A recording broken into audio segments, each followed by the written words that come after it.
Dostoevsky रूस का अज़ीम novel निगार जिसने आलमी अदब पर शदीद असरात मुरतब किए। उसके नावल, डायरियाँ, अफ़साने रूमानी और नफ्सियाती जहान के दुख दर्द के मनाज़िर दिखाते हैं।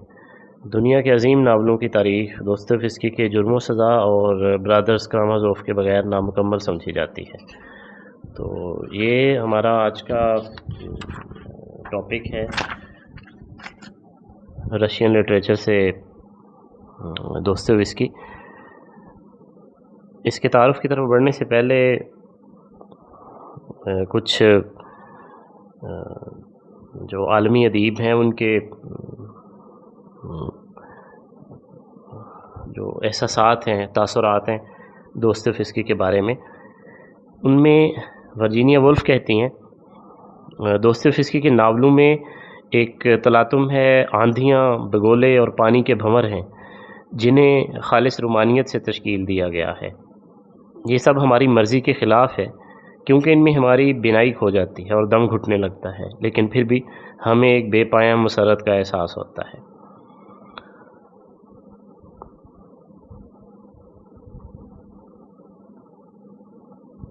और दोस्तोयेव्स्की ने अपने भाई के नाम जो ख़तूत लिखे उनमें से एक तराशा है, मुझे कुरान भेजो और हेगल की तारीख़ फ़लसफ़ा। मैं अब नावल और ड्रामे लिखने चाहता हूँ, लेकिन पहले ढेर सारा मुताला करना चाहता हूँ। हस्पताल मॉस्को के नहायत पसमानदा इलाके में वाक़ था, जहाँ हस्पताल के गिरदोनवाह में जराइम पेशा लोगों का कब्रिस्तान था और लावारिस बच्चों का एक फलाही इदारा था। हस्पताल का रिटायर्ड मिलिट्री सर्जन नहायत तुर्श मिजाज और वसीला था। इसका मंझला बेटा उसकी आंख बचाकर हस्पताल के ग्राउंड में मरीज़ों और पशमर्दा लोगों के पास आकर बैठ जाता और उनकी तकालीफ़ और मसाइल को बड़े गौर से सुनता। इस बच्चे का नाम दोस्तोयेव्स्की था। पीटर पाल कले की कब्रनुमा जेल के वसी अहाते में 6 कैदियों को काली टोपियां पहनाकर लाया गया। उन्हें फांसी की सज़ा हुई थी। उनके चेहरों पर नकाब चढ़ाए गए थे। सामने खड़े सिपाहियों ने अपनी बंदूकें सीधी की। उनकी उंगलियां बंदूक की लबलबी की तरफ बढ़ने ही वाली थीं कि अहकामात आ गए कि उनकी फांसी 7 साल कैद में बदल गई है। सबसे पहले जिस कैदी के हाथ खोले गए और चेहरे से नकाब उतारी गई, उस कैदी का नाम दोस्तोयेव्स्की था। रिटायर्ड मिलिट्री सर्जन के 6 बच्चे थे, 2 लड़कियां और 4 लड़के। जब वो हस्पताल से अपना वसीला चेहरा लेकर घर आता तो घर में हू का आलम छा जाता। वो वुडका पीकर लेट जाता और चारों लड़कों को अपने गिर्द खड़ा कर लेता और हुक्म देता कि मैं सो रहा हूँ, कोई मक्खी मेरे जिस्म पर ना बैठने पाए। वो सो जाता और चारों लड़के पंखा झलते रहते। सुस्त रफ्तारी पर जिस बच्चे को सबसे ज़्यादा मार पड़ती, उस लड़के का नाम दोस्तोयेव्स्की था। दोस्तोयेव्स्की मॉस्को के सेंट मैरी अस्पताल के सर्जन के घर 28 जनवरी 1821 में पैदा हुआ। बाप मिखाइलोविच दोस्तोयेव्स्की अस्पताल के सरकारी क्वार्टरों में अपने 6 बच्चों और बीवी के साथ रहता था। बच्चों के बाहर आने जाने पर पाबंदी थी, उन्हें मारा जाता और नहायत कम खुराक दी जाती। दोस्तोयेव्स्की का बचपन यूं तो गुजरा। 16 साल का हुआ तो माँ मर गई। पीटर्सबर्ग के एक स्कूल में दोस्तोयेव्स्की और भाई मिखाइल को दाखिल करवा दिया गया। फिर मिलिट्री इंजीनियरिंग स्कूल में दाखिला कराना चाहा तो दोस्तोयेव्स्की के बड़े भाई को बड़ी बुरी सोहबत की बिना पर दाखिला न मिला। दोस्तोयेव्स्की दाखिल किया गया जहां वो तन्हा था और नाखुश था। मिखाइल से दूर रहकर उसकी उदासी और बढ़ गई। बाप ने न किताबों के लिए पैसे भेजे, न कपड़ों के लिए कुछ दिया। बाप ने अपने बाकी लड़कों को उनकी खाला के सुपुर्द किया और ख़ुद लड़कियों को लेकर अपनी ज़मीनों पर चला गया। जी भर कर शराब पी, अपने मज़ारों को जी भर कर गालियाँ दी। मज़ारे पहले तो गालियाँ सुनते रहे, फिर एक रात तंग आकर उसे कत्ल कर दिया। दोस्तोयेव्स्की और उसका भाई खाली हाथ उसकी लाश को देखते रहे। दोस्तोयेव्स्की ने पढ़ाई के दौरान ही पैसा जुए में हारने का फ़न सीख लिया था और मरते दम तक कमाने और कमाकर जुए में हारने की उलझन का शिकार होता रहा। दोस्तोयेव्स्की को अपना बड़ा भाई मिखाइल बहुत अजीज़ था। अपना और उसका ख़र्चा चलाने के लिए दोस्तोयेव्स्की ने एकेडमी के पढ़ाई के दौरान ही लिखना शुरू कर दिया था और अपनी पहली किताब मुकम्मल कर ली, जिसका नाम पुअर फोक था। किताब पब्लिशर को दिखाई गई, उसने मुसवदा लौटा दिया। दोस्तोयेव्स्की के दोस्त ये नावल उस ज़माने के मशहूर नक्काद बेलेंस्की के पास لے گئے۔ اسے ناول پسند آیا۔ بیلنسکی نے پور فوک کا دباچہ لکھا اور دوستویفسکی کی تعریف کی کتاب چھپ گئی اور دوستویفسکی دیکھتے ہی دیکھتے مشہور ہو گیا۔ لیکن اس ناول کے چھپتے ہی دوستویفسکی پر آہستہ آہستہ مشکلات کے دروازے کھلنے لگے۔ اسے پورا یقین ہو گیا تھا کہ وہ بڑا لکھاری ہے۔ بیلنسکی نے دباچے میں اس کی تعریف کم کی ہے، چنانچہ سب سے پہلے وہ اس سے لڑا، دوستوں سے جھگڑا کیا، پبلشر سے ایڈوانس لیا، کتاب مکمل نہ کی، قرضے بڑھ گئے، کہانیاں لکھیں فضول ثابت ہوئیں، مرگی کے مرض نے گھیرا ڈال دیا اور سب سے بڑا خوفناک واقعہ اس کی گرفتاری تھی۔ دوستویفسکی کو 29 اپریل 1849 میں گرفتار کیا گیا۔ پیٹر پال کے قلعے میں مقدمہ چلا۔ اس کا جرم یہ تھا کہ وہ نوجوانوں کی ایک ایسی تنظیم کا فعال رکن تھا جو سینسرشپ کے خلاف تھی، جو کسانوں اور عام آدمی کے حقوق کے لیے لڑ رہی تھی۔ مقدمہ 15 آدمیوں کی پھانسی کی سزا پر ختم ہوا۔ پیٹر پال کے احاطے میں انہیں ایک صبح پھانسی کی سزا دینے کے لیے لے جایا گیا۔ دوستویفسکی نے چند دن بعد اپنے بڑے بھائی میخائیل کو خط لکھا، جس کی چند لائنیں کچھ اس طرح ہیں۔ یہ 22 دسمبر کی بات ہے۔ ہمیں گولی مارنے کے لیے احاطے میں لے جایا گیا اور ہمیں پھانسی کا حکم نامہ پڑھ کر سنایا گیا۔ ہمیں آخری بار صلیب کو چومنے کی اجازت ملی، سفید کپڑے پہنائے گئے، چہرے پر کالے نقاب چڑھائے گئے، مجھے 6 کی قطار میں کھڑا کیا گیا۔ مجھے اس وقت سب بہن بھائی یاد آئے، مجھے تم سب سے زیادہ یاد آئے۔ اسی لمحے مجھے احساس ہوا کہ میں تم سے کتنا پیار کرتا ہوں۔ اور پھر اچانک تنی ہوئی بندوقیں نیچے جھک گئیں اور ہمیں ایک حکم نامہ پڑھ کر سنایا گیا کہ ضلع سبحانی نے ہماری پھانسی 7 سالہ قید میں بدل دی ہے۔ یوں دوستویفسکی کو 7 سال کے لیے سائبیریا بھیج دیا گیا، جو اس کی زندگی میں ایک بڑا موڑ ثابت ہوا اور اس کے ہاں لکھنے کے حوالے سے، اپنی زندگی، ماحول اور سماجی اور معاشی زندگی کے حوالے سے، اس کا عکس پیش کرنے کے حوالے سے ایک نیا اعتماد اور فنکارانہ جو نکھار ہے وہ اس کے ہاں پیدا ہوتا ہے۔ اس کے بعد 1863 میں دوستویفسکی یورپ کے دورے پر گیا۔ جوئے کے اڈے پر اس کی ملاقات ایک ماڈل عورت سے ہوئی جس کا جو بڑی خوبصورت تھی اور اس کا نام پولی ناریاسس لووا تھا۔ دوستویفسکی نے اس سے اظہار محبت بھی کیا، لیکن اس سے مسکرا کر منہ پھیر لیا اور وہ ساری عمر اس کی محبت میں مبتلا رہا اور اپنی 2 کتابوں جرم و سزا اور برادرز کارامازوف کی جو مغرور ہیروئن ہے وہ اسی عورت کو ماڈل بنا کر اس نے تشکیل دیا۔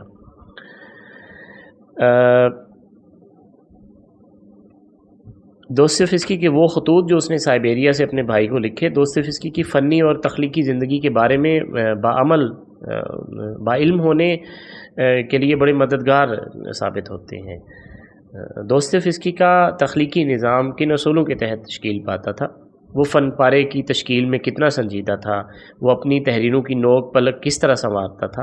ایک بار اس کے بھائی نے اسے خط میں لکھا کہ اس نے ایک نشست میں اپنی پینلنگ مکمل کر لی ہے۔ دوستویفسکی نے اسے 31 مئی 1858 کو ایک خط میں لکھا، کیا کہا تم نے ایک تصویر ایک نشست میں مکمل کر لی ہے؟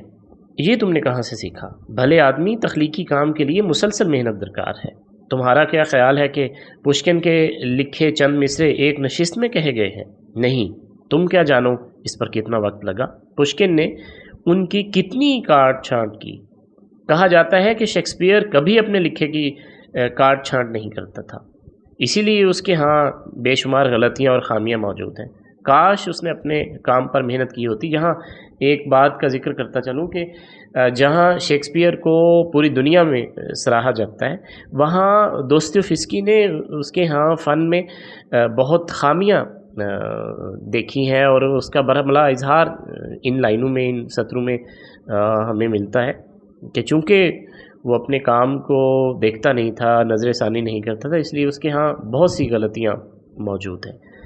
خیر، ایک دوسرے خط میں وہ لکھتا ہے، برادرز کامازوف کا پلاٹ مجھے 3 سال پریشان کرتا رہا۔ میں نے 9 سال اس پر محنت کی اور ناول مکمل کیا۔ اپنے لکھے ہوئے مسودے کو بار بار پڑھنا، اس کی کاٹ چھانٹ دوستویفسکی کی عادت ثانیہ تھی۔ اس لیے ایک نقاد کی نظر میں دوستویفسکی کا ایک ایک حرف قابل مطالعہ ہے۔ سائبیریا کی جیل میں گزارے ہوئے 7 سال دوستویفسکی کو بدل کر رکھ دیتے ہیں۔ وہ اس زندگی کو شٹ اپ ان کفن کا نام دیتا ہے۔ جیل کے دن رات، جیل کا ماحول، سوتی جاگتی تنہائی اور خاموشی نے اسے انسانوں کے اندر جھانکنے کا عادی بنا دیا۔ موت کا خوف ہر وقت وہاں اس کے ذہن میں سمایا رہا اور وہ چڑچڑا اور تلخ مزاج ہوتا گیا۔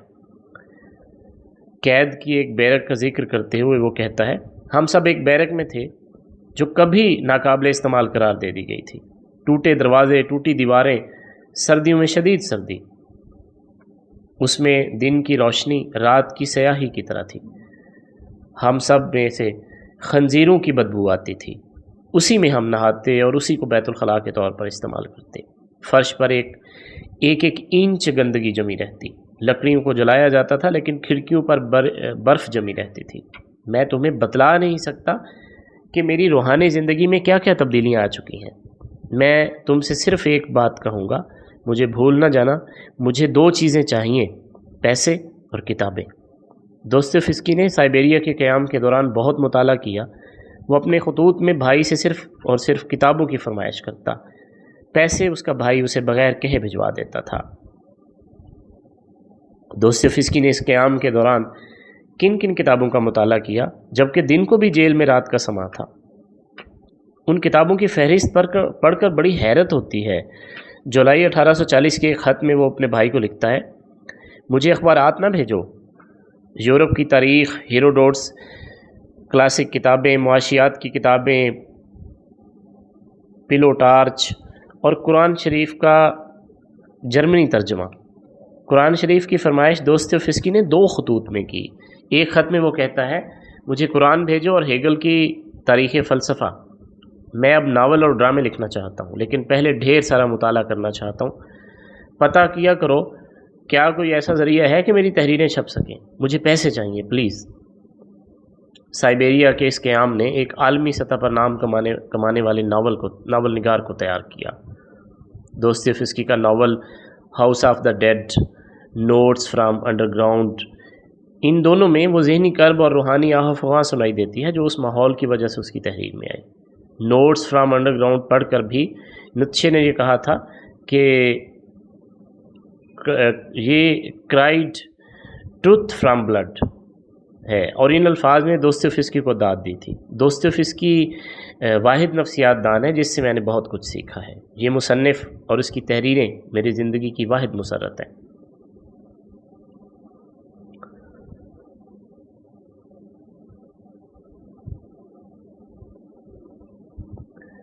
جرم و سزا تک پہنچتے پہنچتے اس نے بہت کچھ لکھا۔ ان میں بے شمار کہانیاں، ڈائری اور مضامین شامل ہیں، اور 4 مشہور ناول بھی۔ جیل کے دوران اسے علم ہو گیا تھا کہ آدمی قتل کرے یا چوری، ڈاکہ ڈالے، خطرناک جرائم کا مرتکب ہو، اس میں کچھ صفات بھی ہوتی ہیں۔ بہادری، جرأت، ہمدردی، اثار کا جذبہ ضرور ہوتا ہے، اور یہ صفات اس میں موجود تھی۔ اس کے آنے والے ناولوں میں اس کے کردار کچھ ایسے ہی تھے۔ دوستویفسکی کا یہ دعویٰ تھا کہ اس کے کردار حقیقت سے زیادہ حقیقی ہیں۔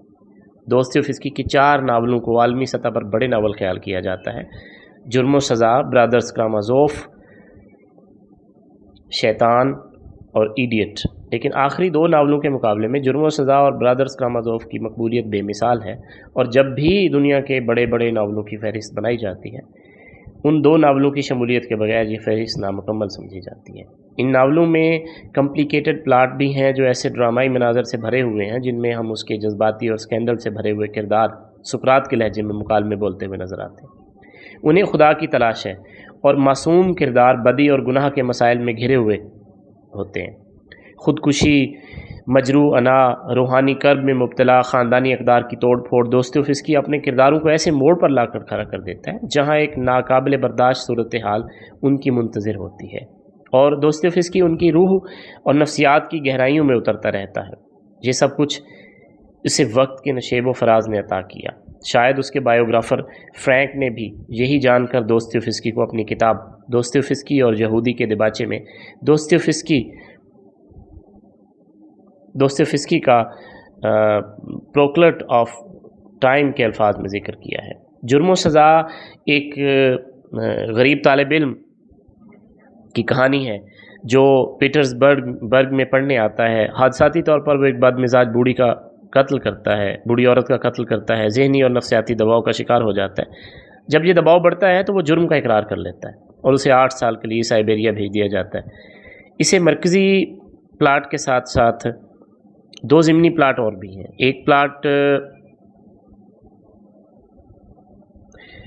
मार्मेलाडोफ ख़ानदान की बदकिस्मती की दास्तान है जो लम्हा बलम्हा बर्बादियों का शिकार होता रहता है। दूसरा प्लाट रास्कोलेनिकोव की माँ और उसकी बहन वोनिया और उसके दोस्त के गिर्द घूमता है।